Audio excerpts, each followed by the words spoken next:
Bueno, pues nos da mucho gusto amanecer aquí en Ciudad Victoria, la capital del estado de Tamaulipas. Acabamos de terminar nuestra reunión de seguridad. Vamos a iniciar escuchando al doctor Américo Villarreal, gobernador de Tamaulipas, y posteriormente el general secretario Luis Crescencio Sandoval González va a informar sobre la situación de seguridad en Tamaulipas. Terminando el general Sandoval, ya abrimos para preguntas y respuestas, de modo que le damos la palabra.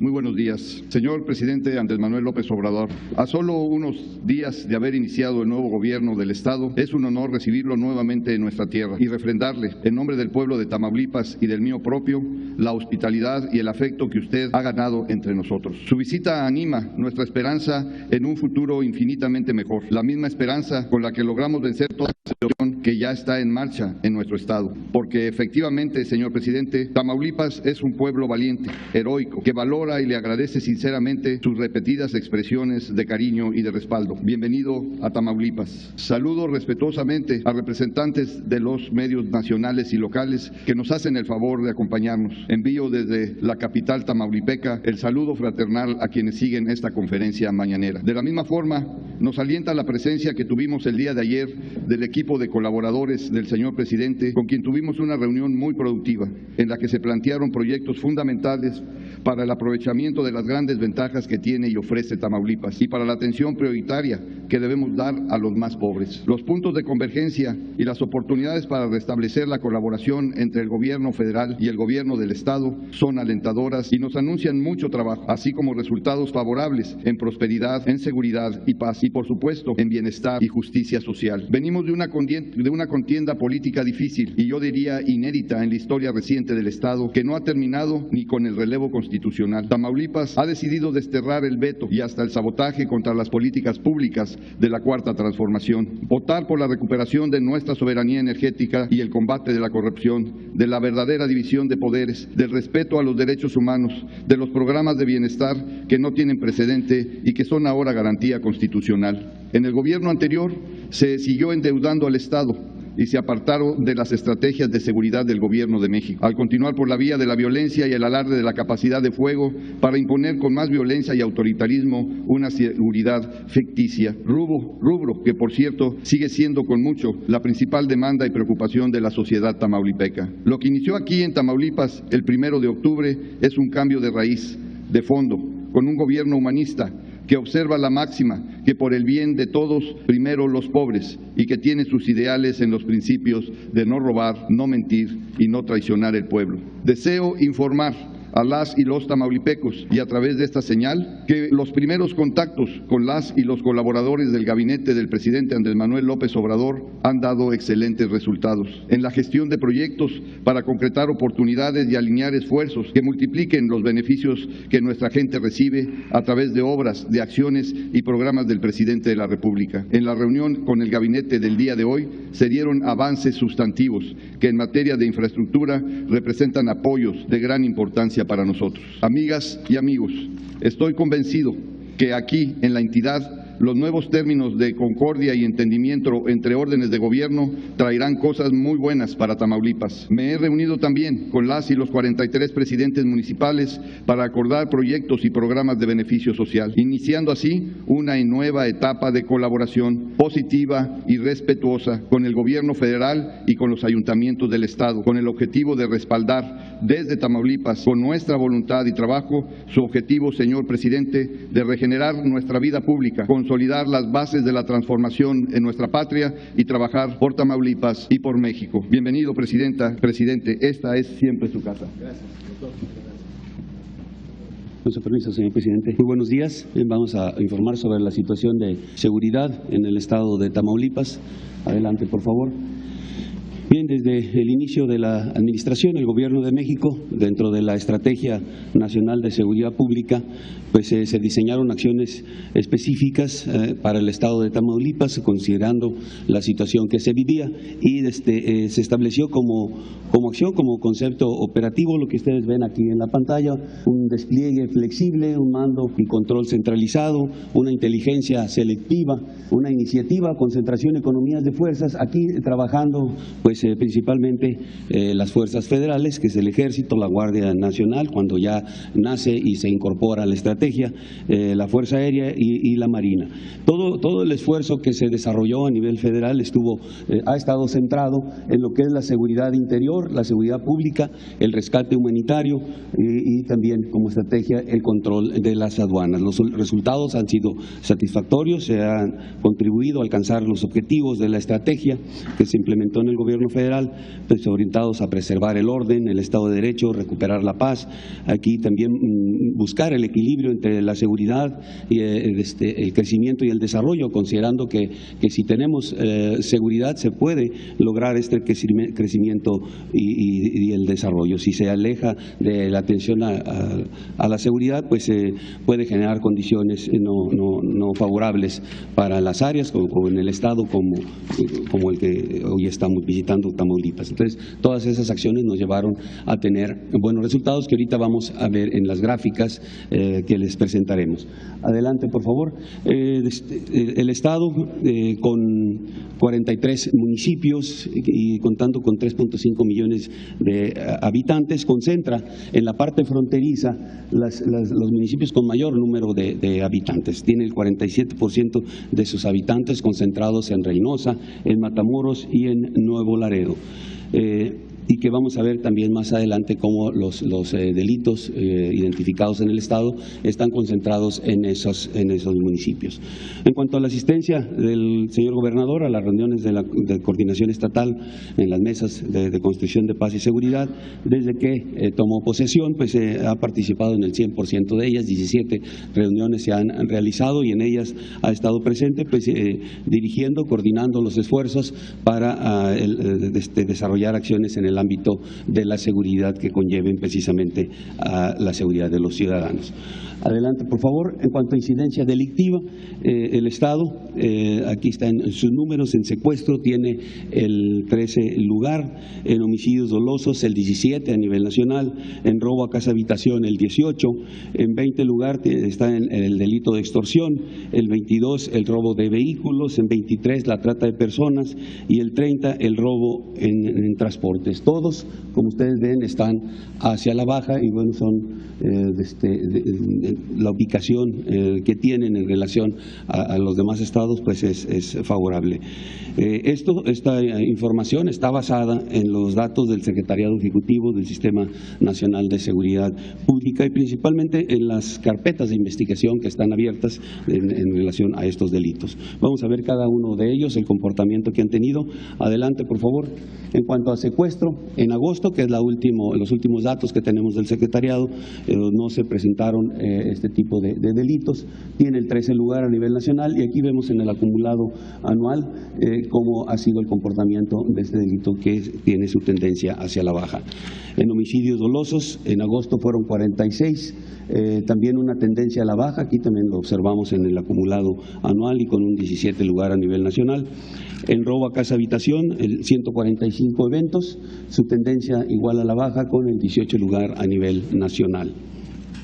La extorsión, 12 delitos de esta naturaleza se presentaron en agosto. La tendencia también es similar a la baja con el 20 lugar a nivel nacional. En robo de vehículos, 181 robos, la tendencia hacia la baja. Y el 22 lugar a nivel nacional. En trata de personas no hubo presencia de este delito en agosto, tiene el 23 lugar a nivel nacional y aquí también observamos la tendencia hacia la baja. En robo en transportes no se presentó el delito, tiene el 30 lugar, este delito prácticamente no ha tenido presencia en el Estado. Sumando todos los delitos, ya estableciendo los delitos de impacto, todos reunidos, ha tenido 1.522 eventos, tiene el 23 lugar a nivel nacional y también se identifica una tendencia hacia la baja de ya sumados todos estos delitos de impacto. En cuanto a homicidios dolosos por entidad federativa, en la presente administración y hasta el mes de agosto, está ubicado en el 20 lugar con 2.098 homicidios, por debajo de la media nacional es 3.329 homicidios. Y considerando estos homicidios dolosos por cada 100.000 habitantes, tiene el 17 lugar con 59 homicidios, siendo la media nacional de 92.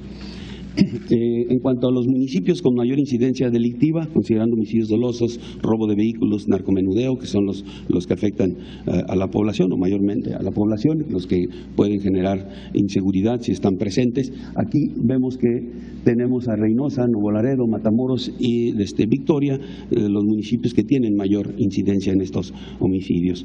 El 74% de la suma total de estos homicidios en el estado están concentrados en estos 4 municipios. También vemos homicidios vinculados a delincuencia organizada.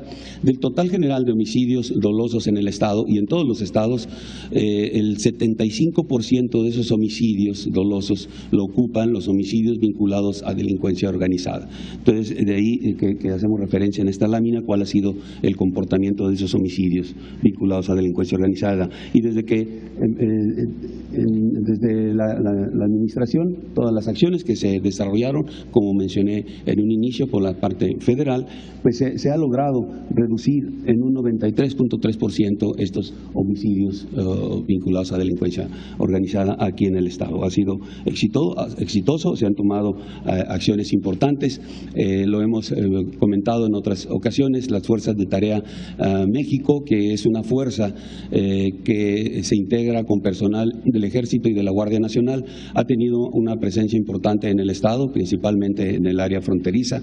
En Nuevo Laredo, 10 ocasiones ha estado presente esta Fuerza de Tarea Conjunta, en Reynosa también ha estado, en Matamoros, en Victoria. Entonces, esas acciones que se han tomado en consideración para aplicarlas aquí en el estado han sido exitosas. Bien, en cuanto a efectivos de seguridad pública del estado, tienen 2.817 elementos de seguridad pública y de ellos operativos 2.599. Aquí vemos los municipios que tienen mayor presencia de policías estatales y están precisamente en los municipios donde tienen mayor número de delitos. Está Victoria, está Reynosa, Nuevo Laredo, Tampico, Matamoros. Sí se identifica de que conformidad a los promedios que maneja la ONU, pues tienen déficit del 71% en sus efectivos policiales.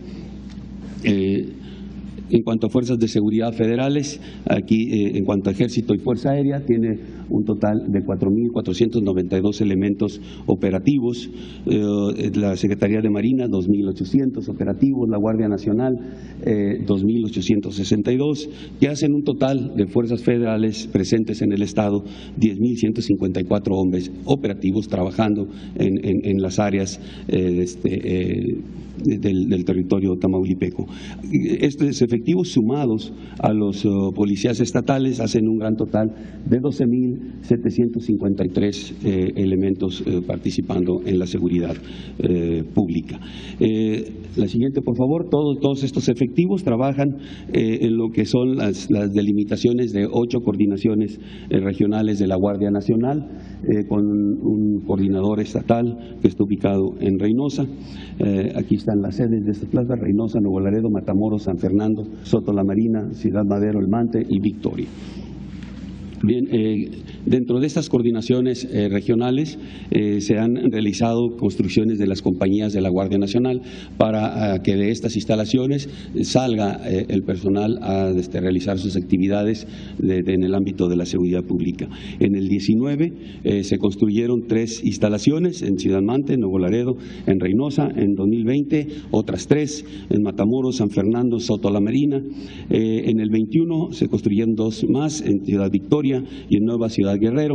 También se le asignaron por instalaciones a la Guardia Nacional, instalaciones que son del Ejército, fueron cedidas a la Guardia Nacional para que también se estableciera personal de la Guardia y de ahí desplegara. Estas fueron el cuartel móvil que tenemos en San Fernando, el cuartel móvil que tenemos en Mante, y también aquí en las instalaciones del 77 Batallón de Infantería también fueron proporcionados áreas para su alojamiento y despliegue posterior. En este año estamos construyendo 12 compañías de la Guardia Nacional. Estas serán en Ciudad Mier 3, en Altamira 2, en Reynosa 2, en San Fernando 2, en Ciudad Mante, en Miguel Alemán, en Río Bravo. Y para el 23, dentro del proyecto que se tiene para fortalecer a la Guardia, se tienen consideradas 9 más. Estas serán en Nuevo Laredo 2, en Ciudad Victoria 2 más, en Vallehermoso, en Méndez, Aldama, Padilla e Hidalgo. De tal manera que en el 2023, a finales del 2023, el Estado contará con 32 instalaciones que estará la Guardia Nacional ocupando en todo el territorio tamaulipeco para tener una presencia y un cubrimiento total de las áreas en donde tiene que generar condiciones de seguridad para los ciudadanos. En cuanto a asignación de recursos federales y estatales en materia de seguridad pública, en el Fondo de Aportaciones para la Seguridad Pública el Estado recibe 297.3 millones de pesos, y en lo que es el fortalecimiento de municipios y demarcaciones territoriales, el Fortamun, 2.598.7 millones de pesos. Como resultados de la estrategia del ámbito de la seguridad pública, se ha tenido en la administración resultados importantes.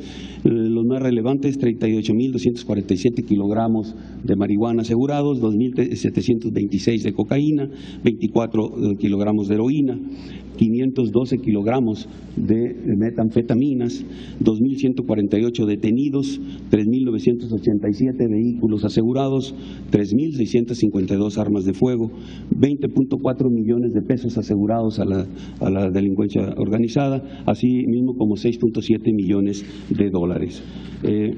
Finalmente, en lo que corresponde al Plan Marina, al Plan de la Guardia Nacional y el Plan de N3E para apoyo a la población civil, se han registrado 202 eventos, se han beneficiado a 8.625 personas. Los efectivos que han participado en estos 202 eventos han sido por parte del Ejército y Fuerza Aérea 6.463 elementos, con 742 vehículos y 10 aeronaves. Por parte dentro del Plan Marina, 856 efectivos, 54 vehículos y 3 aeronaves, y por parte de la Guardia Nacional, 950 efectivos, 72 vehículos y 5 aeronaves. Principalmente se han atendido heladas, frentes fríos, incendios forestales, lluvias fuertes, huracanes, inundaciones, que han tenido presencia en diferentes áreas del estado de Tamaulipas. Es todo, señor presidente. Muchas gracias. Bueno, pues si les parece, nos ponemos de acuerdo. Una pregunta de compañero de Tamaulipas y una de medios nacionales. Tamaulipas.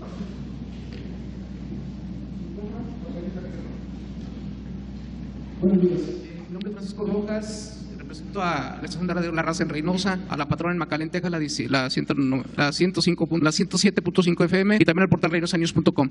Al presidente, en varias ocasiones yo la entrevisté en la radio, allá en la frontera, cuando usted fue candidato en varios tiempos de campañas. Nos pareció una persona valiente y honesta, a pesar de las presiones que recibimos para no entrevistarlo, como quiera lo entrevistábamos, y se confiaba en usted. Pero la pregunta que quiero hacer es, a 4 años de su gobierno, ¿por qué razón la gente de Tamaulipas sigue sufriendo de inseguridad? Especialmente la zona donde están los 3 municipios más importantes del estado, que es Reynosa, Matamoros y Nuevo Laredo. Hay una carretera entre Reynosa y Nuevo Laredo que se llama la de la muerte, que es la de la región ribereña. Se garantiza el paso, pero no el regreso. ¿Por qué razón, habiendo tanta tropa y tanto esfuerzo que se ha hecho, por qué el tamaulipeco sigue sufriendo de inseguridad, especialmente en la zona fronteriza, donde hay cerca de 10 puentes internacionales y hay un flujo comercial que compite con cualquier país de Centroamérica o incluso de Sudamérica? La pregunta es, como presidente, ¿qué le puede decir usted a los tamaulipecos sobre esto? Y tengo otra pregunta. Bueno, decirles que en esta materia de seguridad, que es la más compleja, difícil, hemos avanzado en Tamaulipas y tenemos manera de probarlo. Lo acabamos de dar a conocer ahora. Los datos no mienten, son cifras oficiales, tienen que ver con el sistema de información que se maneja a nivel nacional y también con información del INEGI. Pero vamos por parte, porque es muy importante tu pregunta. Veamos lo de homicidios, porque hay delitos que no se denuncian y hay cifra negra. Pero en el caso de homicidios, robo de vehículo, sí, la cifra corresponde, es lo más cercano a la realidad. Por ejemplo, el secuestro a veces no se denuncia, o el robo en general, o cualquier otro delito. Pero el homicidio sí, porque hay que llevar a cabo una diligencia judicial. Y esto es el resultado en Tamaulipas. Aquí entramos nosotros, aquí terminó el gobierno del licenciado Peña, 851 homicidios en el 18. Este es nuestro primer año, 663. Nuestro segundo año, 571. El año pasado, 526. Y eso es lo que llevamos hasta ahora y estamos seguros que va a haber una disminución. ¿Por qué se ha logrado esto? ¿Por qué no ponen la lámina del número de elementos que tiene la Federación? Antes no habían estos elementos. Solo la Guardia Nacional, que se creó en el 19, tiene 2.862 elementos en Tamaulipas, operativos. ¿Sí? Y la Policía Estatal, 2.500. Si a esto agregamos que se cuenta con 2.800 marinos y 4.492 soldados, pues esto es lo que ha ayudado mucho. Es una proporción de 10.000 elementos de la Federación frente a 2.599 del Estado. Hemos cumplido con nuestro compromiso. Aún, lo dije anoche, cuando no había la mejor coordinación, pero aún con diferencias políticas, electorales evidentes, nunca dejamos en situación de desamparo a los tamaulipecos. Nunca. Aunque yo no venía como voy a Oaxaca, de todas maneras estábamos atendiendo. Ahora con el doctor Américo vamos a mejorar mucho más. No quiere decir esto que ya esté resuelto el problema de la inseguridad, pero es contestar tu pregunta de que sí, hemos avanzado, que no se ha agravado la situación. Esto es importante, pero todavía más importante que esto es lo que hemos hecho en materia de bienestar en Tamaulipas. Por ejemplo, hay 3.270 jóvenes en Tamaulipas del programa Jóvenes Construyendo el Futuro. Estos 3.270 jóvenes reciben un salario mínimo, que en el caso del norte de Tamaulipas es el doble de lo que se recibe en el resto del país, porque fue otra de las decisiones que tomamos desde que llegamos, lo dije también ayer, aumentar en la frontera el doble el salario mínimo. Entonces, estos jóvenes trabajan como aprendices en centros comerciales, en pequeñas empresas, en talleres, y esto ayuda mucho para que no los enganchen y se los lleven las bandas. Este es un buen programa con ese propósito. Y hay 4.923 jóvenes becados de nivel licenciatura en Tamaulipas, casi 5.000, que reciben 2.550 pesos mensuales de beca. Esto no había antes. ¿Qué decían de los jóvenes? De que eran ninis, ni estudian ni trabajan. Y nunca habían atendido a los jóvenes. Nunca. Nada más se decía, ahí andan de halconcitos, ahí están en las gasolineras, ahí están en la entrada de los pueblos, pero no se hacía nada por los jóvenes. Esto es lo más importante, atender las causas, porque la gente ni en Tamaulipas, ni en México, ni en ninguna parte del mundo es mala por naturaleza, son las circunstancias las que llevan a algunos a tomar el camino de las conductas sociales. Por eso, si atendemos las causas, si hay trabajo, si hay buenos salarios, si hay bienestar, si hay oportunidades para la educación, vamos a ir serenando a Tamaulipas y a todo el país y va funcionando nuestra estrategia. Lleva tiempo, quisiéramos que se avanzara más, pero vamos a seguir adelante. Entonces, eso es lo que puedo comentar. Déjeme decirle que en la frontera lo que sobra es trabajo y lo que faltan son trabajadores, especialmente del sector maquilador. No habrá esta pregunta no habrá desde el gobierno federal hacia municipios, por ejemplo, como Reynosa, que es la ciudad más importante del estado, la que genera el 25% del empleo, e incluso tiene cerca del 25% del votante tamaulipeco, por parte de dependencias federales hacia esta frontera. Y le voy a decir por qué. Hay un canal para riego que sale del río Bravo que se llama Saldúas. Desde hace meses empezó a haber yo le llamo plaga de río acuático. Empezó a inundar y a llenar el mismo canal como si fuera un techo o un piso, hasta el grado que hasta las aves hacen nido sobre el mismo agua apoyándose en el lirio. Hace días se le preguntó al alcalde de Reynosa, Carlos Peña Ortiz, sobre este problema que ya cubre gran parte del canal Saldúas y del cual se distribuye agua potable a Río Bravo y también para Río Agrícola en el municipio de Vallehermoso y de Río Bravo y de Reynosa. Es decir, más de 1,5 millones de habitantes se benefician de este canal Saldúas. Ha perdido oxígeno, está contaminado y la respuesta que dio el alcalde es que van a esperar hasta el mes de marzo a que el agua o la corriente se lleve el lirio acuático porque sale muy caro quitarlo. Esa es una responsabilidad de la Comisión Nacional del Agua que dejó crecer el problema y que hasta ahorita no lo ha atendido. ¿Usted está enterado de esto o nos lleva a pensar también aparte de que quizás hay desdén del gobierno federal hacia la zona fronteriza de Reynosa y este espectáculo que le digo negativo se puede ver o lo puede ver cualquier persona en la ciudad? ¿Está usted enterado de esto? No, en específico sobre el lirio acuático, pero vamos a atender la petición que se nos hace y además de que es importante limpiar el río o el canal para que no se contamine el agua, porque pues el lirio lo que hace es quitarle el oxígeno al agua, se echa a perder. Entonces sí se puede limpiar y sí es algo que tiene que ver con la Comisión del Agua y vamos a atenderlo. Nos vamos a poner de acuerdo con el gobernador, con el que ya dije tenemos muy buena relación y le tenemos mucha confianza y nos vamos a poner también de acuerdo con el presidente municipal, pero sí vamos a atender estos No sé, me pregunta otra pregunta, porque me dijeron que eran dos. ¿Puedo una tercera pregunta? ¿Ah, sí? Sobre los periodistas en Tamaulipas, hay compañeros que siguen siendo protegidos por el sistema de protección, pero aparentemente hay fallas en la comunicación. En el proceso de protección en general, no sé decirle en corto, pero me han platicado ellos que de repente los aparatos que traen no funcionan, les llaman tarde, etcétera, etcétera. Tamaulipas se ha distinguido por ser una zona alta en riesgo de periodistas. Lamentablemente, la mayoría de los crímenes o atentados contra los comunicadores no han sido atendidos ni resueltos. La pregunta es, ¿está usted enterado de esto también, de lo que está pasando? Sí. Hablo por mis compañeros en Tamaulipas. Sí, estoy totalmente enterado de esto, sí, completamente. Sobre el canal lleno de lirio, de jacinto, se les dice en mi pueblo. No, pero sobre la violencia a los periodistas estoy al tanto del asesinato que hubo recientemente de un periodista aquí en Ciudad Victoria. Precisamente mañana vamos a informar sobre las investigaciones que se han realizado. Este es un caso que atrajo la Fiscalía General de la República. Mañana, como lo hacemos cada mes, se da un informe sobre la situación de seguridad en el país y se da a conocer lo de estos asesinatos para que no haya impunidad y se castigue a los responsables. En casi todos los casos de asesinatos a periodistas hay detenidos, ya se tienen procesos muy avanzados, no hay prácticamente impunidad. Sin embargo, en el caso de Ciudad Victoria, de este compañero, todavía nos falta avanzar y lo vamos a hacer. Mañana vamos a informar sobre el mecanismo de protección. La semana que viene, Alejandro Encinas va a presentar un informe de todo lo relacionado con derechos humanos y le pedí que informara sobre el mecanismo de protección, porque nos los han pedido. Ayer, antier, se planteó esto.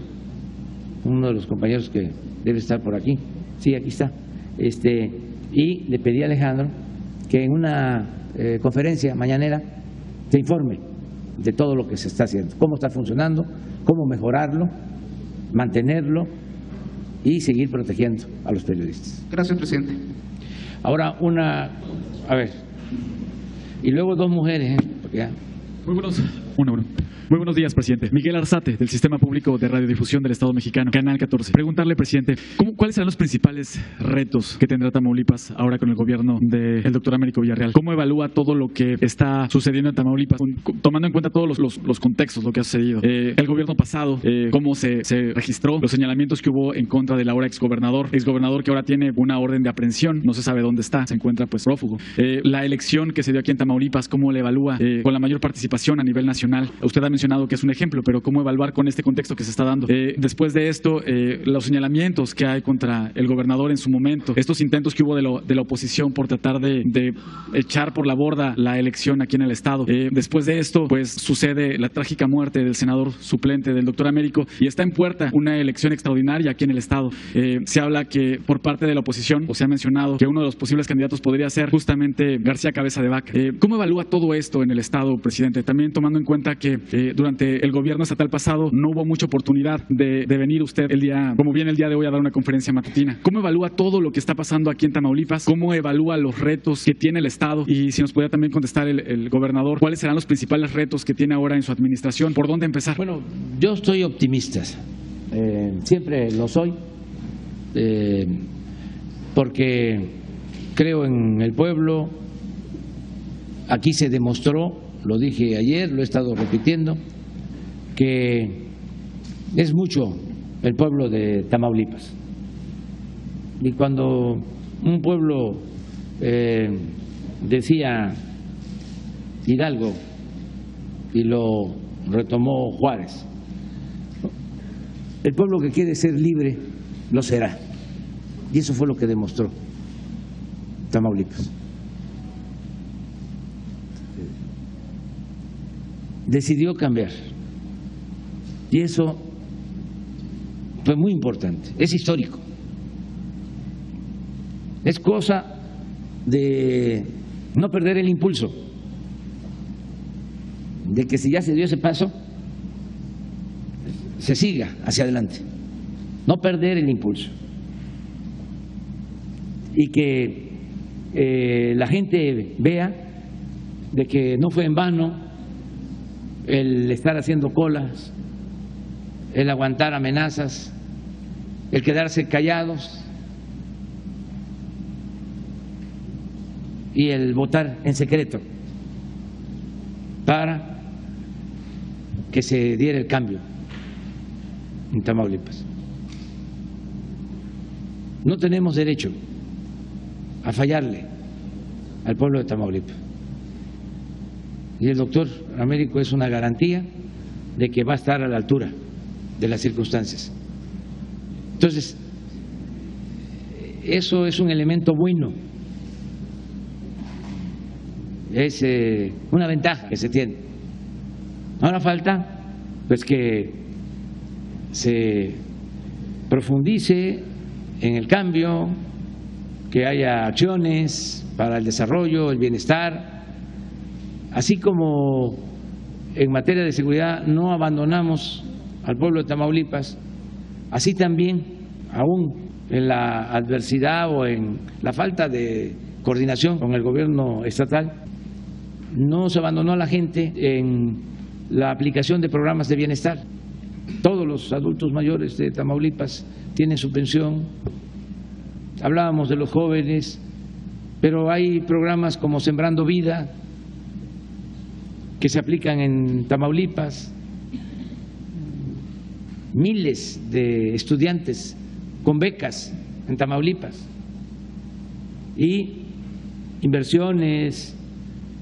Por ejemplo, cuando llegamos estaba parada la refinería de Madero, llevaba tiempo sin operar y le echamos a andar y hemos invertido alrededor de 8,000 millones de pesos y vamos a seguir invirtiendo, y el puerto de Altamira va a tener mucho auge porque se va a procesar el gas, se va a poner una planta de licuefacción. Consiste en que el gas se congela, eso es, se licúa y congelado en barcos se puede transportar a Europa y allá en una planta de regasificación vuelve a su estado natural. Pues una planta de licuefacción se va a poner en Altamira para llevar gas a Europa. Ya se firmó el contrato con una empresa estadounidense y ayer hablábamos de que vamos a mantener el programa de apoyo a la frontera. Muchos no saben, pero en todas las ciudades fronterizas de Tamaulipas el IVA es 8%, no 16%. El impuesto sobre la renta es 20%. La gasolina en la zona fronteriza en Tamaulipas, pues yo creo que cuesta 3, 4, hasta 5 pesos menos por litro que lo que cuesta en el resto del país. En toda la frontera de Tamaulipas, el salario desde que llegamos ha aumentado 140% en términos reales. Esto es descontando la inflación. Si habláramos de términos cuantitativos, estaríamos hablando del 200% de incremento del salario mínimo en la frontera, porque hay un plan que iniciamos desde el 2019 con ese propósito de apoyar a la zona fronteriza. Entonces vamos a continuar con eso, apoyando al pueblo de Tamaulipas, o vamos a continuar apoyando al pueblo de Tamaulipas y respaldando al doctor Américo. Lo otro tiene que ver con lo judicial y no me quiero meter en eso. Quiero ver hacia adelante de cómo este pueblo tan sufrido merece un mejor destino. Y eso es lo que vamos a procurar y estamos muy contentos de estar en Tamaulipas y de una nueva circunstancia, porque el doctor es un hombre honesto, limpio, bueno, como lo merecen los tamaulipecos. Depende mucho el desarrollo de los pueblos de buenos gobernantes y en especial de la honestidad de los gobernantes, porque lo que más ha dañado a Tamaulipas, lo que más ha dañado a México ha sido la corrupción. Siempre lo digo, parezco disco rayado, pero lo voy a seguir diciendo porque soy perseverante. La corrupción no es tan mala como una pandemia, es peor que eso. O no es mala como una pandemia, es peor, es una peste. Y eso era lo que impedía a Tamaulipas y a México salir adelante. Entonces, estoy muy contento por esta nueva circunstancia y pues ya desde anoche se establecieron comunicaciones con todos los miembros del gabinete del gobierno federal, con el doctor, que además, lo dije ayer, tiene su plan para Tamaulipas y él puede responderte sobre cómo vamos a actuar o cómo va a actuar él y cómo lo vamos a apoyar. Muchas gracias, señor presidente. Pues quizá nomás una breve respuesta de los ecos que todavía resuenan por ahí de algunos tipos de señalamientos. Y ahorita que lo estabas formulando la pregunta, pues decir que estuvimos acostumbrados durante el proceso electoral anterior a este tipo de señalamientos, pero me quedan dos premisas en esa situación de estos señalamientos que constantemente se desmintieron porque estaban construidos con mentira e hipocresía, al grado de que en las últimas fechas inclusive se atrevieron a decir y hacer comunicados que atribuyeron a la Embajada de Estados Unidos y al propio embajador, que tuvieron que ser desmentidos por él mismo en el intento de seguir manteniendo estos señalamientos desde el punto de vista electoral. Y también pues nos dimos cuenta en la resolución final de la Sala Superior, al tomar, en fin, el último dictamen de aprobación de la elección de Tamaulipas, en donde también se habían hecho señalamientos de delincuencia y que se habían hecho de violencia generalizada durante el proceso electoral, y ganamos 7-0. Fue por unanimidad, viendo que no había ninguna situación de consistencia en el expediente electoral de lo que había sucedido en Tamaulipas. Así es que esos son hechos de un proceso electoral que fue pues lamentablemente ensuciado con este tipo de calumnias y de difamaciones que finalmente la justicia y el tiempo ha mostrado cuáles son su realidad. Y viendo para adelante, como dice el presidente, es lo que estamos ahorita ocupados y preocupados y muy agradecidos por esta visita que hizo para traer a todo su gabinete federal y ver las oportunidades que tiene esta gran entidad que es Tamaulipas, que tiene una enorme potencialidad de seguir creciendo y un gran interés de las empresas para poder seguir desarrollando grandes proyectos que son de infraestructura, que pueden repercutir también en un beneficio federal, como son la dirección de aduanas que se va a establecer, y ya lo confirmó ayer el presidente nuevamente, en Nuevo Laredo, la mejora de los puentes internacionales, la situación de poder seguir desarrollando el puerto de altura en Matamoros y mejorar la oportunidad de transporte de carga también a través del mismo, tener proyectos de acueductos que en sí fortalecería el gran desarrollo agropecuario que tiene nuestra entidad y fortalecería la producción de alimentos. Y esos proyectos pueden tener trascendencia federal y beneficio en Tamaulipas, y programas, sectores que pueden estar ayudando para el desarrollo económico, generar empleos, pero principalmente tener buenos salarios a través de esos empleos que se generen, y tener como la planta de fertilizantes que también se planteó y se va a analizar, la planta de alimentos procesados, el tener mejoras de la movilidad en la frontera y en la zona conurbada, el poder seguir teniendo este aliento, sobre todo en la zona cañera, de reactivar, por ejemplo, el ingenio de Jicotenca. Eso va a dar también oportunidades de trabajo. Pero vemos este gran Tamaulipas con esta gran potencialidad, y el gran reto es que todo este potencial y esta situación que tenemos y podemos desarrollar en Tamaulipas se traduzca en beneficio social. porque hay un Tamaulipas que se nos ha quedado atrasado, un Tamaulipas que todavía tiene producción primaria y que no tiene los alicientes de poder tener un empleo y adecuadamente remunerado o benefactores sociales de su vivienda, agua potable, electrificación, capacidad de movilidad. Eso es lo que tenemos que ocuparnos y ver cómo este gran Tamaulipas, con esta gran capacidad de desarrollo y crecimiento económico, hace justicia a los tamaulipecos y a las tamaulipecas para darles una mejor oportunidad de calidad de vida. ¿Es grave la situación en la que se recibió el Estado con esta deuda que tiene? Bueno, tenemos todo el apoyo y el respaldo federal que nos han dicho para solventar estos momentos y estamos seguros que con esto que estamos comentando y la fortaleza económica de desarrollo de Tamaulipas, no hay duda que saldremos adelante, porque tenemos lo principal, a gente entusiasta y trabajadora en Tamaulipas. Presidente, en un segundo tema que también tiene que ver con Tamaulipas, preguntarle qué se puede hacer en esta situación. Con gobiernos estatales donde ha estado Acción Nacional, ha sucedido que hay fiscales transeccionales. Ocurrió en Veracruz con Miguel Ángel Yunes, que dejó a Jorge Winkler, y después, tras una situación de violencia en el Estado, el Congreso estatal decide retirarlo de su puesto. Hoy está detenido Jorge Winkler. La misma situación en un gobierno panista pasa en Guanajuato con el fiscal transeccional. La misma situación se está viviendo aquí en Tamaulipas. ¿Qué se podría hacer desde la Federación para ver este tema de justicia? Bueno, de atender los temas de justicia. ¿Y qué reflexión podríamos tener con estos fiscales? ¿Qué hacer aquí en Tamaulipas? ¿Qué se podría hacer? Con lo presentado ayer también preguntarle, este plan de acción que se presentó, ¿se suma a los planes de acciones como el plan Guerrero, el plan Zacatecas, el plan Colima, donde se reforzaron los programas de bienestar, donde se reforzó la seguridad con la presencia de las Fuerzas Armadas? Dos temas, presidente, para finalizar. ¿Qué se podría hacer con este tema de los fiscales? ¿Qué reflexión podría darnos? ¿Y este plan que se presentó ayer se suma a los otros planes con otros estados donde se requiere atención prioritaria? Sí, en el caso de los planes de apoyo a Tamaulipas y a otros estados, pues el propósito es reforzar donde más se necesita, donde más se requiere. Tamaulipas se quedó como estado rezagado. Hay, como lo menciona el gobernador, dos Tamaulipas.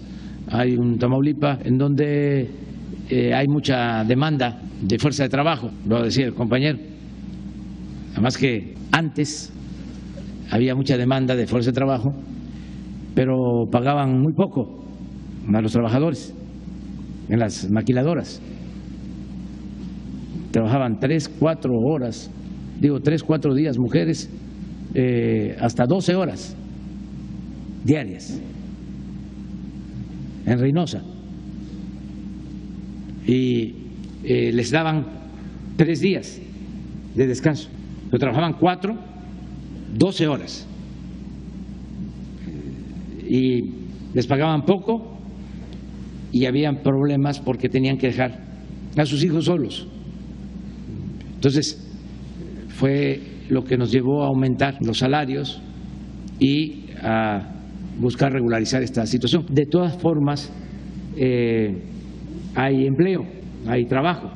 Mucha gente de Veracruz se trasladó a trabajar a las ciudades fronterizas de Tamaulipas, muchos veracruzanos, porque se abandonó también Veracruz y hubo mucha migración. Hay muchísimas familias veracruzanas en las ciudades fronterizas de Tamaulipas. Pero hay otros municipios de los 43 que están marginados, que la gente padece de lo indispensable, de lo básico. Entonces se tiene que apoyar a Tamaulipas, ese es el propósito. Y decirle a los tamaulipecos, para ser muy claros y concretos, es de que vamos a ayudar al doctor para que este fin de año, a pesar de las deudas, no deje de pagar a los trabajadores al servicio del Estado. Le vamos, si es necesario, adelantar participaciones para que no falte el presupuesto, sobre todo que se tengan los sueldos de los trabajadores, los aguinaldos, que pueda cerrar bien el año, que no tenga ninguna preocupación. Eso ya es un compromiso. Ayer me acompañó el subsecretario de Hacienda, Juan Pablo Devoto, y ya llegamos a ese acuerdo. También para que le dé tranquilidad a los trabajadores al servicio del Estado, maestros, médicos, enfermeras, policías, oficinistas, que tengan seguro de que no les va a faltar su sueldo y su aguinaldo. Se va a cerrar bien el año. ¿Qué hacer con los procuradores? Bueno, cuando se aprobaron estas leyes, creo que no se pensó que era demasiado tiempo. Fíjense que los periodos presidenciales antes en México eran de 4 años. En Estados Unidos siguen siendo de 4 años. Periodo presidencial en Estados Unidos con posibilidad de una reelección. Pero de todas maneras, es la gente la que decide. Son 4 años y una reelección. Acá se decidió que fuesen 6 años, sin reelección. Y es muy bueno eso. Pero en el caso de los procuradores, resolvieron, no sé, Adán, creo que 10 años. Depende de los estados, pero el promedio son 8 años. Promedio 8 años. El de Guanajuato lleva 14. Y le faltan 2. Entonces se les pasó la mano. O sea, es mucho.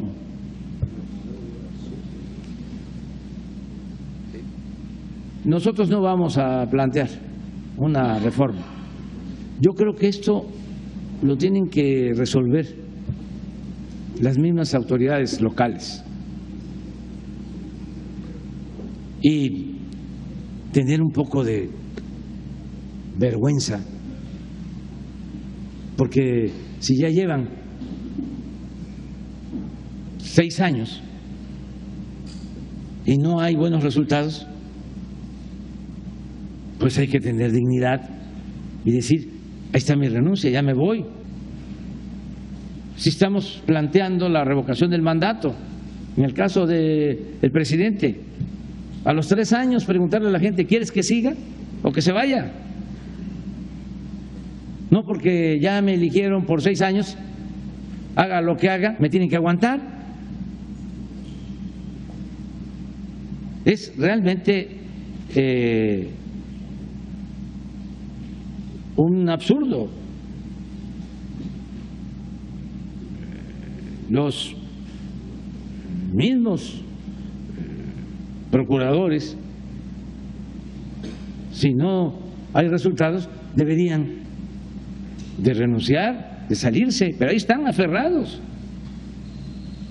Y lo peor es que algunos hasta cometen delitos, no se asocian, como dirían en mi estado, se amacollan con la delincuencia. Hay veces de que está muy mal la situación de seguridad en un estado. Sale el fiscal o procurador y las cosas mejoran. Y se puede probar. El caso de Veracruz. Estaba mal, estado vecino de aquí de Tamaulipas. Salió el procurador, desde luego, hubieron otros cambios, pero es notorio de que mejoró la situación de seguridad. Entonces sí hay que seguir tratando este tema y si no hay buenos resultados, pues no puede haber impunidad, nadie puede ser absoluto en ningún nivel de la escala, nadie debe sentirse absoluto. Eso es lo que puedo yo comentar y estar pendiente de los resultados. Sí hay estos problemas todavía en algunos estados. Luego también se eligieron así a los fiscales anticorrupción los eligieron los mismos gobernadores, no en todos los casos, para no generalizar. Pero imagínense si se elige al fiscal anticorrupción por 10 años, 12 años, pues se garantiza la impunidad. Es como la otra práctica que hay que desterrar, de que salen los gobernadores y reparten como 10, 15, 20 notarías a sus amigos, a quienes les ayudaron. Eso también tiene que desaparecer. Todas esas prácticas, ¿no?, completamente deshonestas. Bueno, una mujer de aquí. Gracias, señor presidente. Marta Olivia López, corresponsal del Canal 14 y en un 2x3 Tamaulipas. Señor presidente, más que preguntas son comentarios que me ha hecho la gente cuando voy a reportear a las comunidades. En Jamahue, Tamaulipas, Jamahue muy cerca de aquí donde usted ha estado, 3,000 familias se han quedado sin agua. Los que se han podido, muchos han emigrado y han abandonado sus lugares porque pagan de 300 a 450 pesos por semana para comprar el agua para su.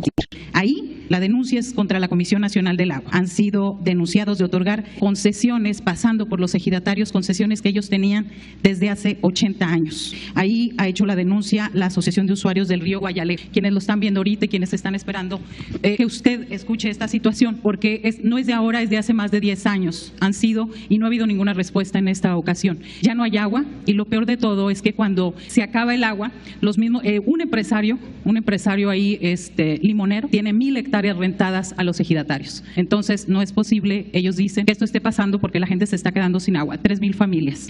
2, en el ejido Benito Juárez de Altamira tienen 40 años con un problema en el Tribunal Superior Agrario, donde se les ha imposibilitado la ampliación del ejido. Más de 40 años, desde el 1981, están demandando esta situación. Ahí el Tribunal Superior Agrario ha dado la razón siempre a los latifundios y a los dueños de los ranchos alrededor.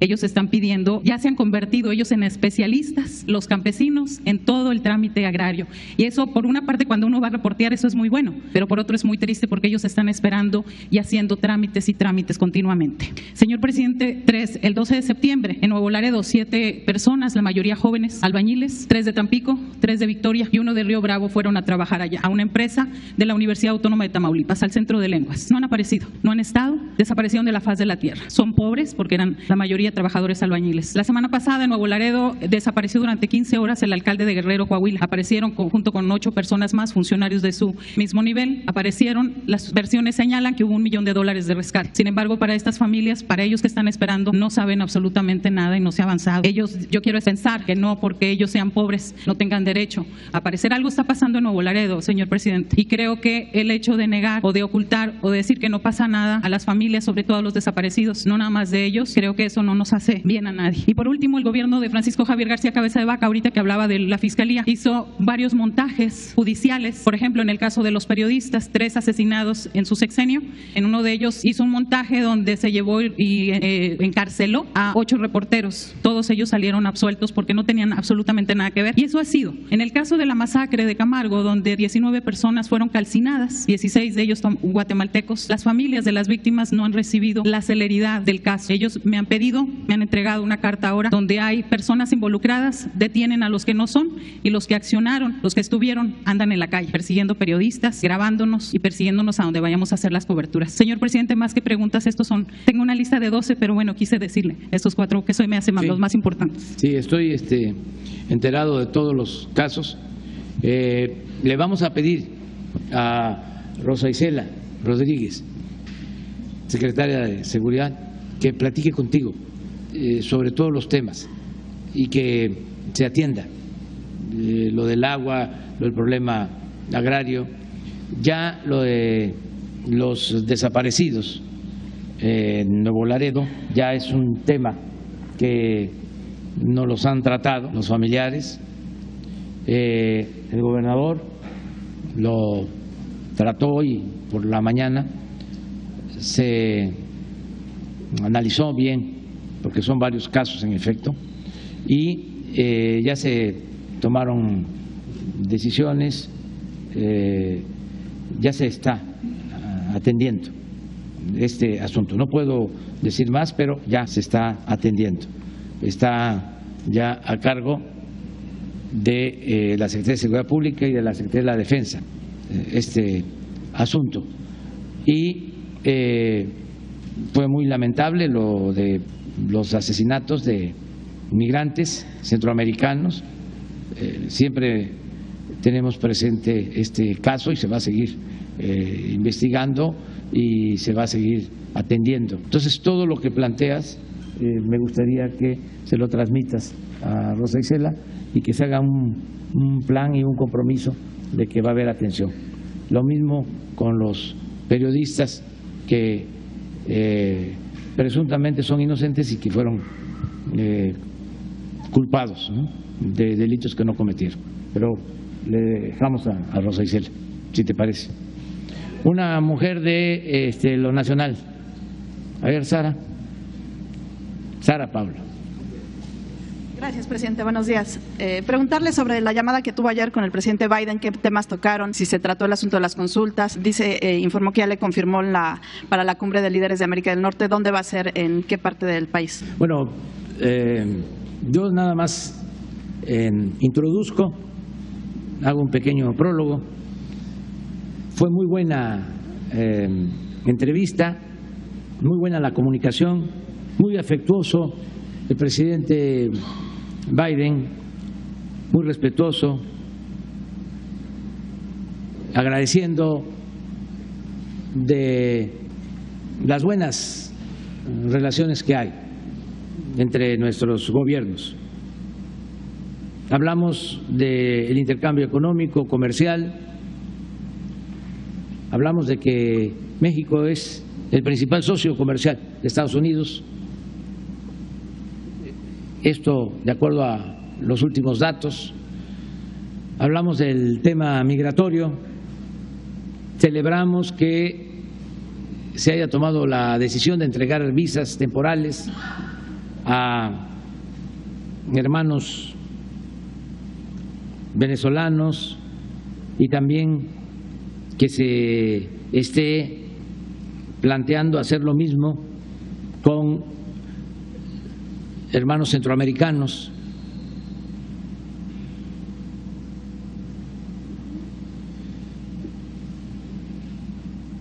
Y que se continúe con el plan de apoyar a los países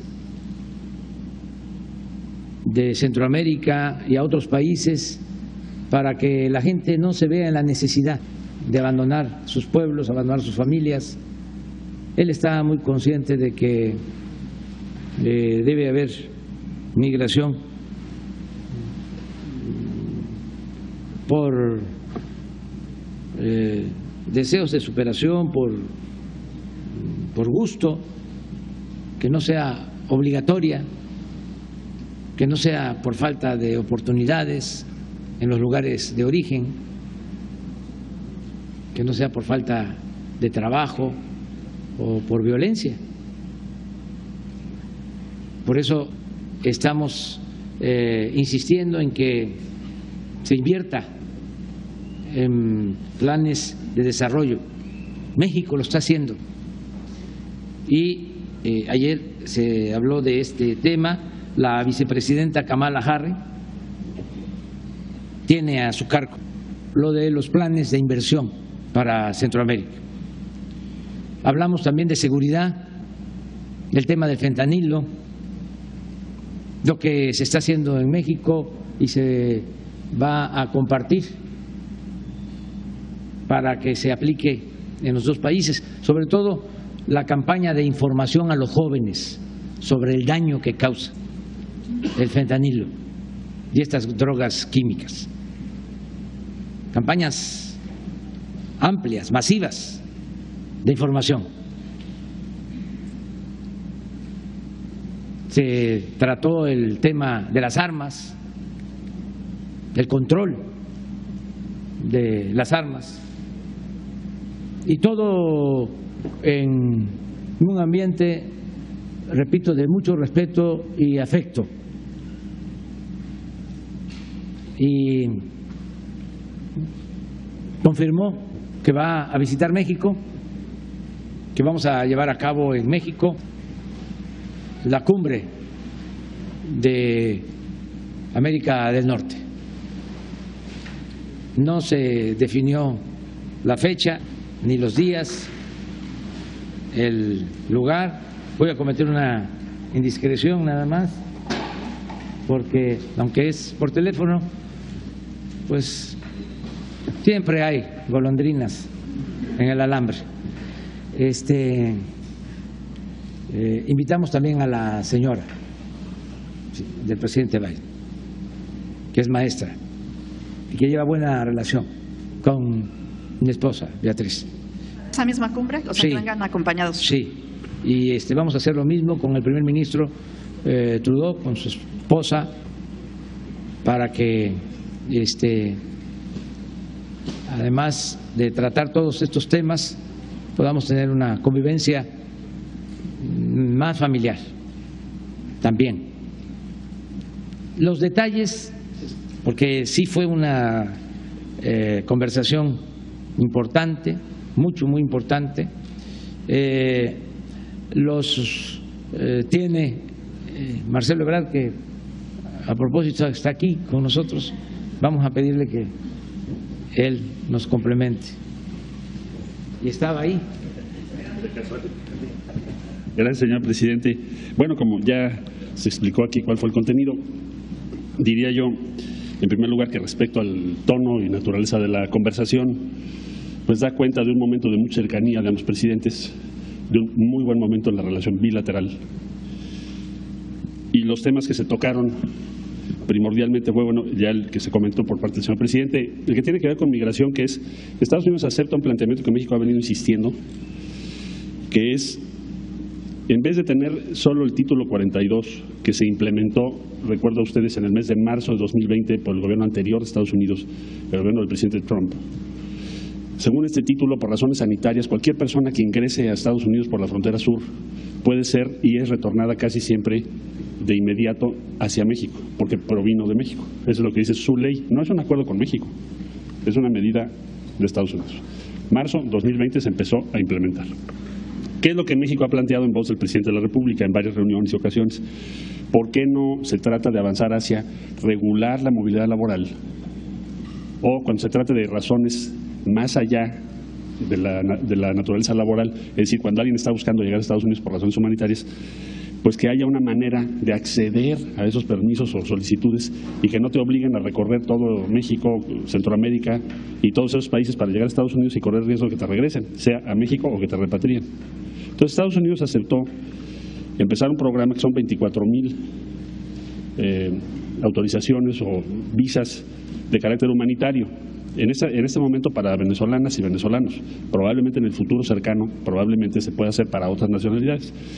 Y también el presidente Biden anunció 65,000 visas de trabajo adicionales.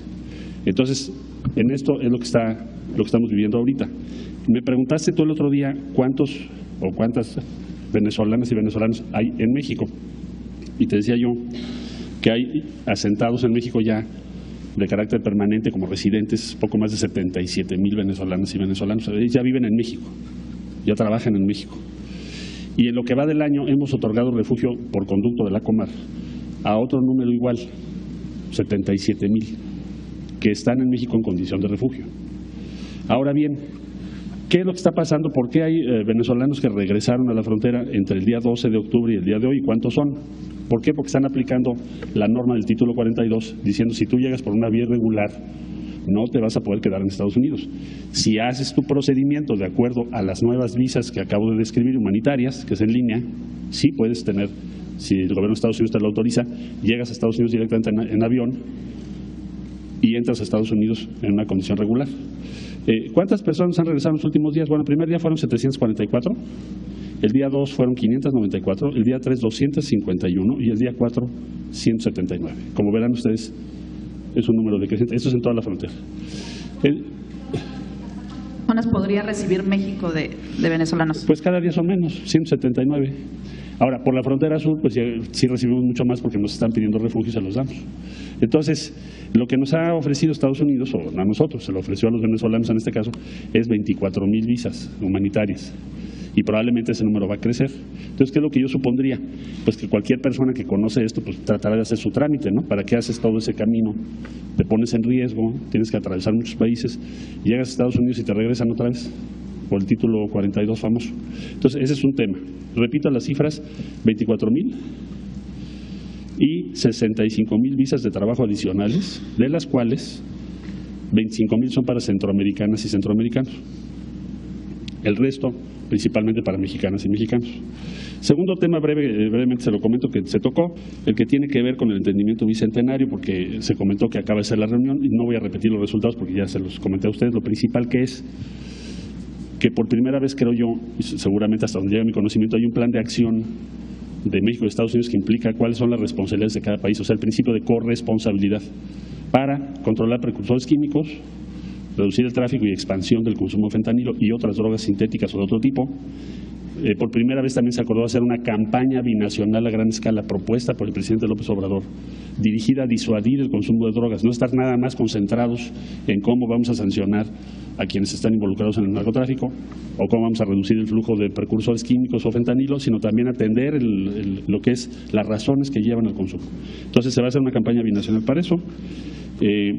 El otro tema, como también ya lo comentó el señor presidente, tiene que ver con que somos los principales socios comerciales, México y Estados Unidos. Es la relación, quizá una de las relaciones más grandes en el mundo en términos comerciales. Hoy en día somos el primer socio. Y desde luego lo que tiene que ver con la cumbre de América del Norte, que tendrá que ser en este invierno. ¿Qué fecha? Pues es una negociación entre las agendas de los tres presidentes. En cuanto la tengamos, se las compartimos. Ayer el presidente decía que había Biden solicitado esta llamada. ¿Fue realmente para comentarle el tema de las visas? No, la llamada fue para los tres temas. Decir, bueno, la relación va muy bien, acaba de hacer el diálogo sobre seguridad, me pareció muy bien, ya me comentó el secretario Blinken de qué se trata, etcétera. Del asunto de lo que ya se anunció hace unos días está funcionando, esperemos que esto siga funcionando bien, que tenga buenos resultados. Y la cumbre de América del Norte, sí voy a ir a México. ¿El tema de las consultas en materia eléctrica se tocó? No, no fue materia legal. Gracias. Sí, de acuerdo, sí, presidente. Presidente, y otro tema, sin afán de confrontar, sino más bien de que se hable pues del asunto del hackeo que hubo de este grupo Guacamaya, aprovechando que está aquí el general, no sé si nos pudiera comentar pues cómo fue que pasó, también qué se ha hecho con esta información. Han surgido pues una cantidad innumerables de cables, si toda esta información es verdad, ¿no? ¿Qué se hace también? Porque se ha vinculado a algunos funcionarios, sobre todo locales, se habla de que tienen nexos con el crimen. ¿La Sedena qué hacía con este tipo de información? Si se la pasaba a los procuradores, se abrían carpetas de investigación, no sé si nos pudiera dar un comentario. Pues es que quisieran pues que les ayudáramos a hacer el caldo gordo tratando el tema, que fue un rotundo fracaso. ¿Se acuerdan? ¿El hackeo? Sí, en general. ¿Cómo lo anunció? A lo mejor hasta lo tienes por ahí. Loret de Mola. Casi era el derrumbe de nuestro gobierno. A lo mejor lo tienes. Y fue como el parto de los montes.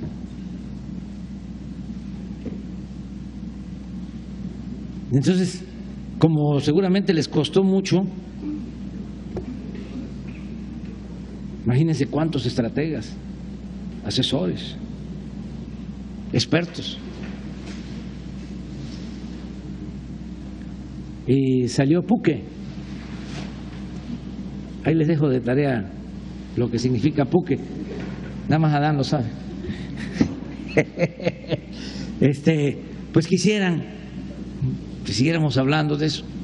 No, que se apliquen y que busquen otro asunto. Ya eso no funcionó. Porque la mañanera pues es un diálogo circular de comunicación de muy buen nivel, no tiene que ver con la calumnia, no tiene que ver con la guerra sucia. Ese es el periodismo como imperativo ético. No tiene que ver con el coloquialmente conocido chayote. Nada, esto es otra cosa. Entonces, ¿para qué nos metemos en eso? Cuando haya algo así, que se apuren a buscar. Ya les dije, no va a ser fácil. A mí me han investigado desde 1977. El primer reporte lo tengo de 1978, de Nazar Haro, que decía que era yo comunista, cuando estaba de director del Instituto Nacional Indigenista en Tabasco. 1978, 79, 78. ¿Cuántos años tiene eso?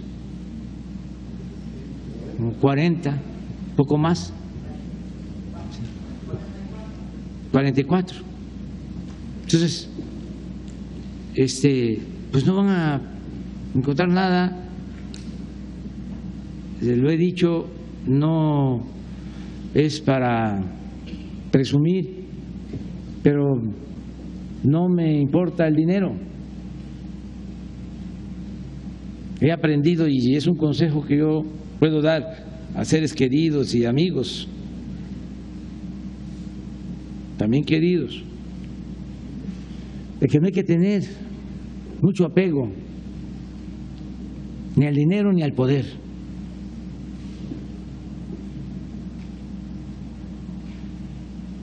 Entonces, por ahí no, esa es la cosa. Y además, repetir, no todo el que tiene es malvado. Hay gente que tiene un patrimonio que lo consiguió con esfuerzo, con trabajo, de conformidad con la ley, merece respeto. El que invierte, genera empleos, merece respeto. El empresario merece respeto y apoyo. Nosotros estamos en contra de la riqueza mala vida, en contra de la corrupción, que como dije al principio, era el principal problema de México. Tan es así que ahora que no se permite la corrupción arriba, sin endeudar al país, sin aumentar impuestos, sin gasolinazos,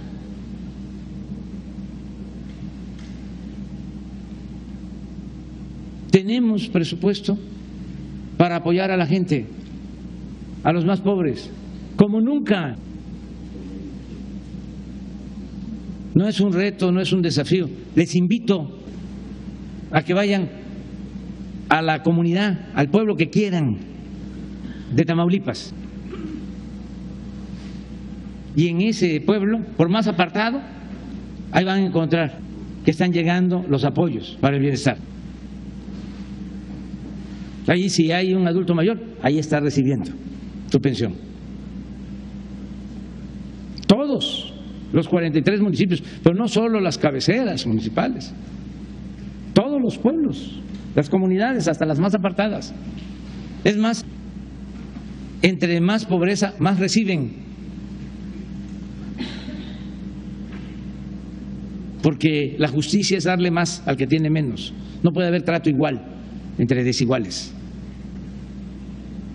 Entonces, eso es lo principal, acabar con la corrupción, que haya justicia. Lo otro, ofrezco disculpa, es politiquería, es querer engancharme en lo que traman mis adversarios, los conservadores, porque no todos ellos piensan, sino traman. están nada más, ni duermen viendo qué maldad van a hacer. Son malos de Malolandia. Entonces, por eso, Sara, de vez en cuando vamos a contestar algo así, pero no vamos a manchar la mañanera. Y que se apuren a que, pues, si van a echar a dar un escándalo, pues que tenga sustento. ¿No encontraron a Loret?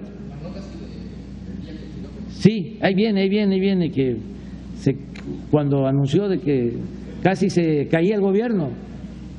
Yo me refería más bien a lo que ha salido después.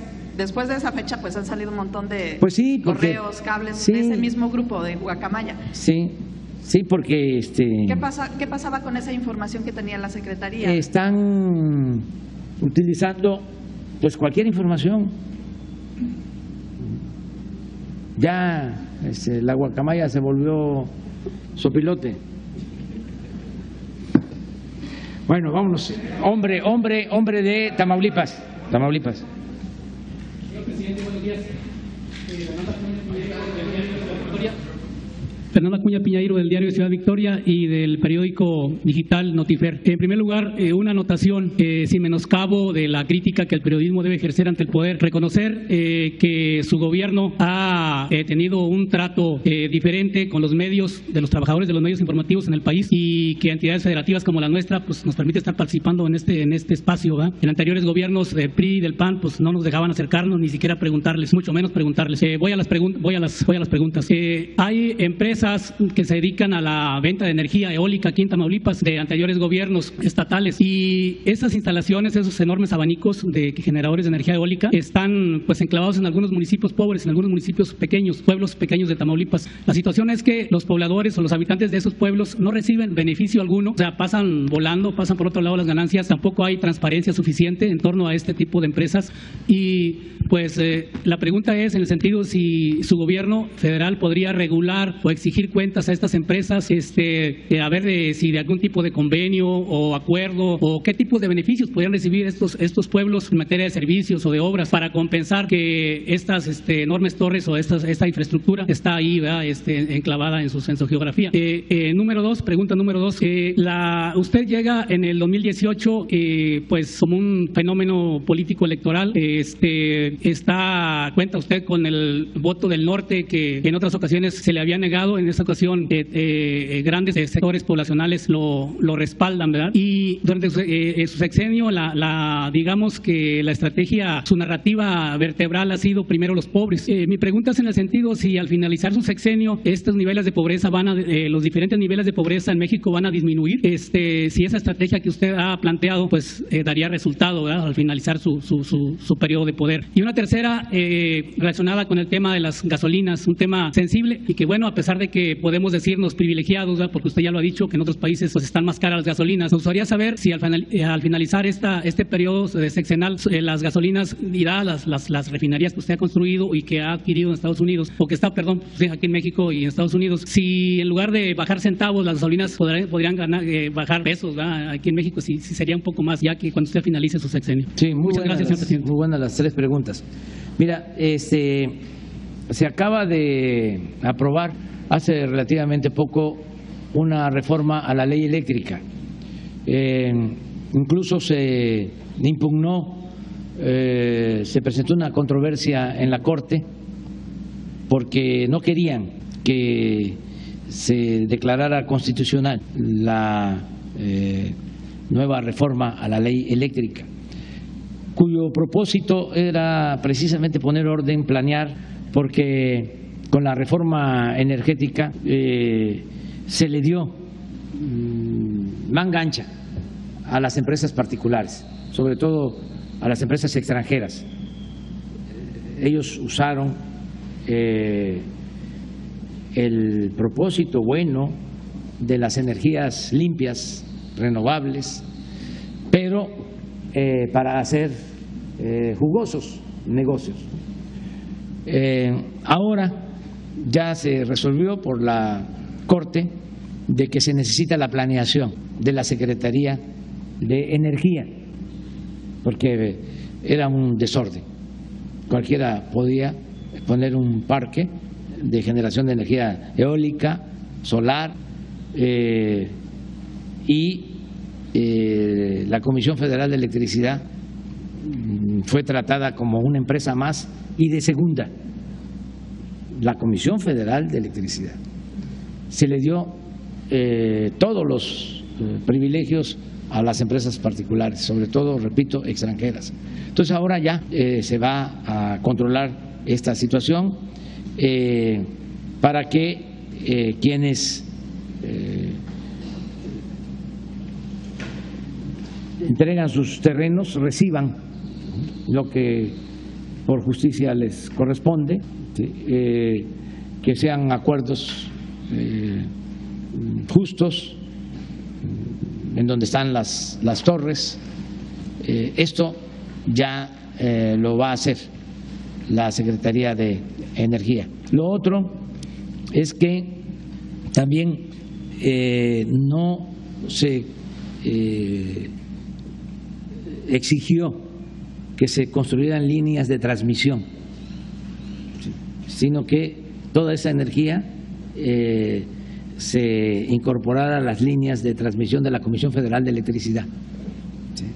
Entonces ya resulta insuficiente el sistema de líneas de transmisión de la Comisión Federal de Electricidad y se va por eso a ampliar en el caso precisamente de Tamaulipas. Ayer lo trató la secretaria Rocío Nale, el gobernador también hizo ese planteamiento. Hay energía, sí, pero no hay líneas de transmisión, hacen falta. Y todo esto, sí, sobra la generación, pero no hay forma de transmitirla, es decir, de transportar esa energía.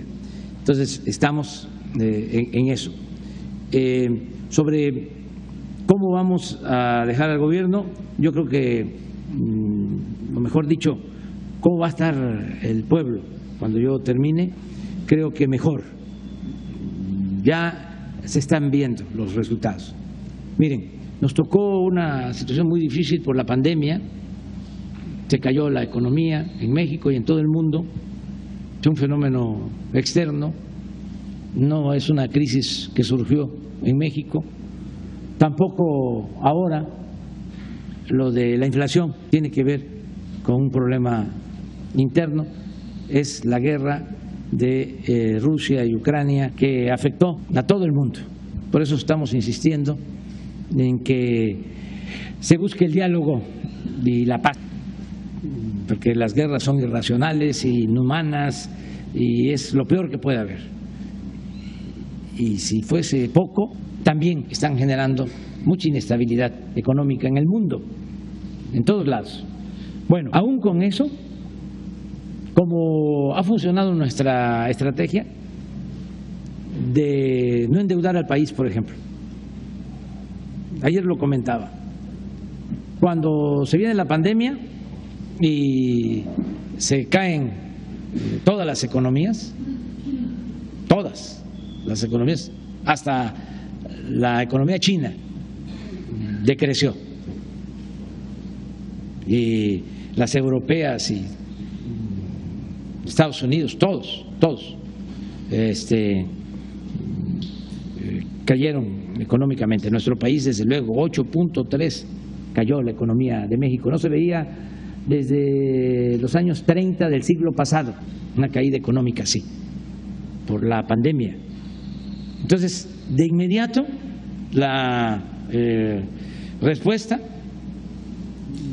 de casi todos los países fue contratar deuda.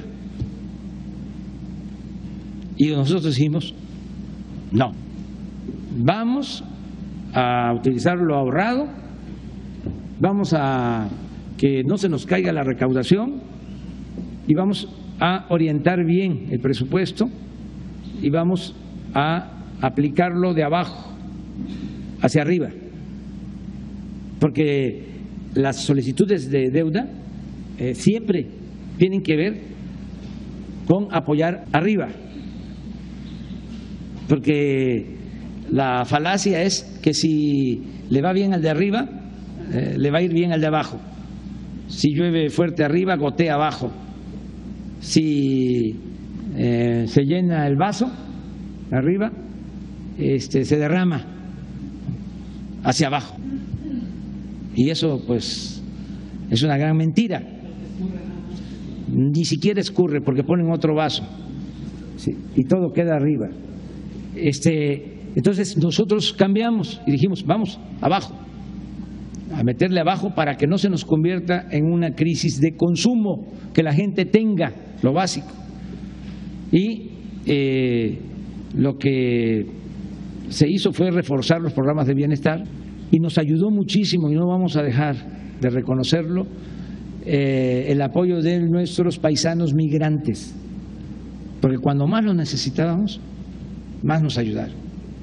Empezaron a mandar recursos a sus familiares y ese es un dinero, esas remesas llegan abajo y eso nos permitió salir adelante. No nos endeudamos y se ayudó a la gente abajo. Pasó la pandemia, ya estamos creciendo, ya nuestra economía está creciendo, ya vamos a llegar, yo espero que para el mes próximo, a 1 millón de empleos más de los que teníamos antes de la pandemia. Vamos saliendo. ¿Y qué se ha logrado? De que los de mero arriba, porque esto es piramidal, en la punta hay una minoría y está la clase media y abajo es una base grande de pobreza. Entonces, ¿qué se ha logrado? Que los de arriba no han dejado de ganar y lo puedo probar. Además, cuando hablo con ellos se los pregunto. No han dejado de ganar, pero ya no ganan tanto. Y los de abajo están mejorando. Entonces se está reduciendo la brecha. Es un país más igualitario, con menos desigualdad. Y a eso aspiro, a que el tiempo que nos falta sigamos reduciendo esa brecha y que la gente de abajo esté cada vez mejor, que es la mayoría. Ese es nuestro ideal. Y tu tercera pregunta, sí, sobre las gasolinas. Fíjese que sucedió una cosa que debería de ser motivo de análisis. Alguien dijo, de esos que tienen mucha influencia en medios, de que ya no se iban a utilizar las gasolinas, el combustible fósil, el petróleo, que ya los carros iban a ser eléctricos. Y no solo lo dijo él, lo dijeron muchos, y se desea que se avance tecnológicamente con energías limpias, renovables, pero son procesos. Entonces, ¿qué sucedió? Se creyeron de que eso ya se iba a dar en poco tiempo y empezaron los refineros a considerar que ya no iba a hacer negocio el petróleo y la refinación, elaborar las gasolinas. Y aquí, muy cerca de ustedes, en Texas, hace 2 años habían 10 refinerías en venta a precios muy bajos. De esas cosas que suceden. Entonces tomamos la decisión de comprar una, Deer Park, en Houston, $600 millones. Ya se pagó la refinería. Y viene la crisis por la inflación, los aumentos en el precio del crudo, aumento en el precio de las gasolinas, y cambia todo. Por eso se pagó la refinería de Deer Park en 6 meses. No se podía, pues, a lo mejor no nos iban a dar permiso. Por eso tengo mucho reconocimiento al presidente Biden, porque para comprar esa refinería el gobierno estadounidense dio el permiso y intervinieron 3 instancias del gobierno federal: Comercio, el Tesoro y el Departamento de Estado, y teníamos 2 votos a favor. Lo voy a decir, la encargada de Comercio, que no es la secretaria de Comercio, no aceptaba. Teníamos el voto del Tesoro y el voto del Departamento de Estado. Y el presidente Biden dijo que se autorizara. Pero la verdad era para comprar unas 3, unas 5, porque estaba a buen precio, pues. Pero bueno, compramos esa. Ya rehabilitamos 6. Todavía sigue la rehabilitación. Ayer hablaba yo y hoy también de Madero, que estaba parada y que ya se está rehabilitando y está mejorando su capacidad productiva. Ya se terminó de construir la de Dos Bocas, ya está integrándose, va a empezar a periodo de prueba. Consideramos que para el año próximo ya va a estar produciendo. En total, con 2 nuevas plantas coquizadoras que se están construyendo. Estas plantas consisten en convertir el combustible en gasolina, lo cual hace más rentable el hidrocarburo y menos contaminante. Bueno, con todo eso ya vamos a poder ser autosuficientes, producir en México gasolinas y diésel.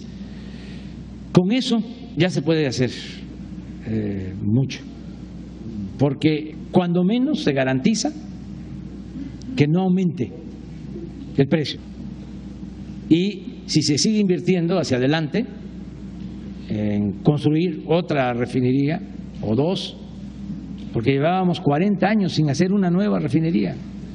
Entonces, si se continúa así, sí se puede bajar el precio de las gasolinas, que es tu pregunta. Pero garantizar que no aumente el precio es muy bueno, porque si hubiésemos mantenido los precios de mercado de las gasolinas en México, no tendríamos una inflación de 8.7, sino de 14%, y eso nos hubiese pegado muy fuerte. Entonces, sí es importante la autosuficiencia energética, como es muy importante la autosuficiencia alimentaria. De ahí la importancia de Tamaulipas, que se abandonó la producción de maíz, que se abandonó la producción de sorgo. La importancia de tener fertilizantes. Si tenemos gas, que es materia prima para el fertilizante, podemos tener en Tamaulipas una planta de fertilizante y impulsar la producción agrícola en Tamaulipas. Todo esto que estamos hablando con el doctor, que vamos nosotros a dejar iniciado, muchas cosas, tenemos aquí la confianza de que él, pues yo termino en menos de 2 años, en septiembre, a finales de septiembre del 24, pero él va a estar todavía 4 años más, entonces va a quedarse a cuidar todo lo que se inicie, ¿sí? Esa es una gran ventaja, que el doctor Américo esté aquí con nosotros. Muy bien, vamos con usted. Gracias, presidente. Carlos Domínguez, de Nación 14 y de Nuevo Laredo, Tamaulipas. Me permito leerle algo para... ¿De aquí de Tamaulipas? De Nuevo Laredo, sí. Y ahí estoy en las mañaneras.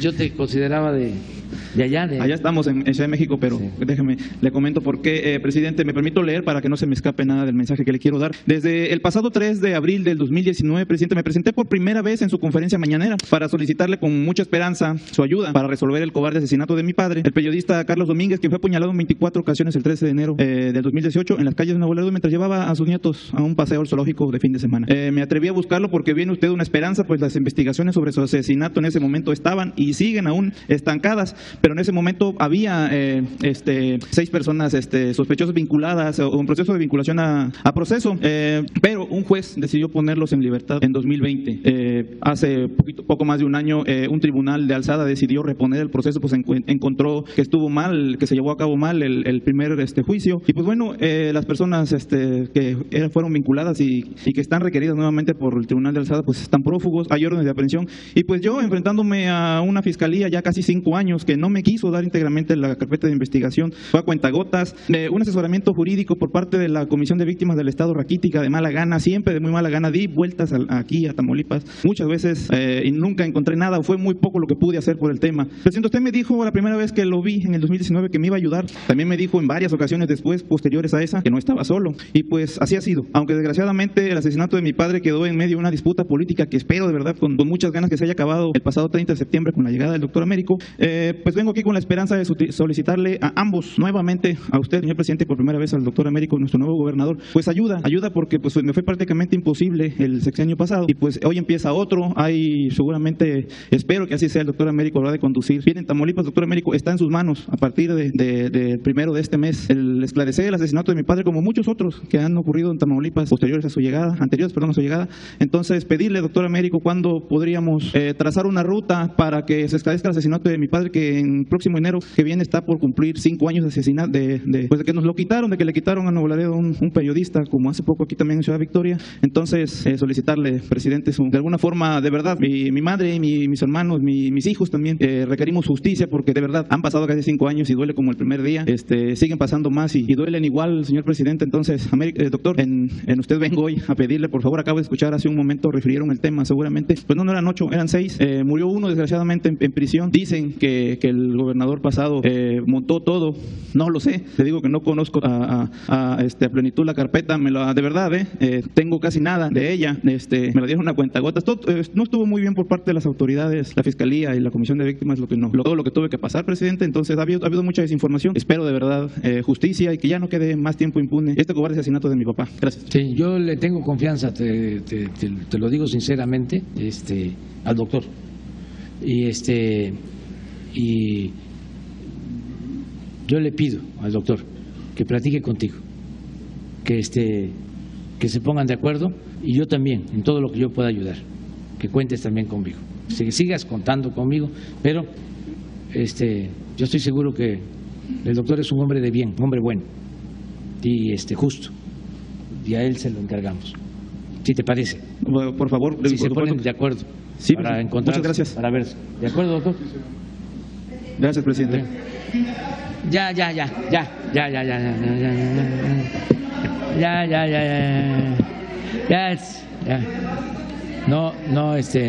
No mentir, no robar, no traicionar, y hay que ir a desayunar. Bueno, Dios a Dios.